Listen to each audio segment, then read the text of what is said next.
एक समय की बात है। एक जंगल में सेब का एक बड़ा पेड़ था। एक बच्चा रोज उस पेड़ पर खेलने आया करता था। वह कभी पेड़ की डाली से लटकता, कभी फल तोड़ता, कभी उछल कूद करता था। सेब का पेड़ भी उस बच्चे से काफी खुश रहता था। कई साल इस तरह बीत गए। अचानक एक दिन बच्चा कहीं चला गया और फिर लौट के नहीं आया। पेड़ ने उसका काफी इंतजार किया, पर वह नहीं आया। अब तो पेड़ उदास हो गया था। काफी साल बाद वह बच्चा फिर से पेड़ के पास आया, पर वह अब कुछ बड़ा हो गया था। पेड़ उसे देखकर काफी खुश हुआ और उसे अपने साथ खेलने के लिए कहा, पर बच्चा उदास होते हुए बोला कि अब वह बड़ा हो गया है, अब वह उसके साथ नहीं खेल सकता। बच्चा बोला कि अब मुझे खिलौनों से खेलना अच्छा लगता है, पर मेरे पास खिलौने खरीदने के लिए पैसे नहीं हैं।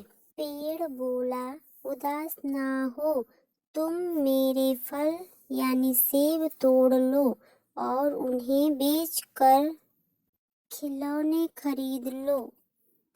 बच्चा खुशी खुशी फल तोड़ के ले गया, लेकिन वह फिर बहुत दिनों तक वापस नहीं आया। पेड़ बहुत दुखी हुआ। अचानक बहुत दिनों बाद बच्चा, जो अब जवान हो गया था, वापस आया। पेड़ बहुत खुश हुआ और उसे अपने साथ खेलने के लिए कहा, पर लड़के ने कहा कि वह पेड़ के साथ नहीं खेल सकता। अब मुझे कुछ पैसे चाहिए, क्योंकि मुझे अपने बच्चों के लिए घर बनवाना है।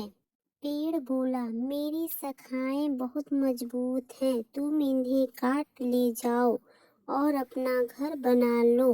अब लड़के ने खुशी खुशी सारी शाखाएं काट डाली और लेकर चला गया।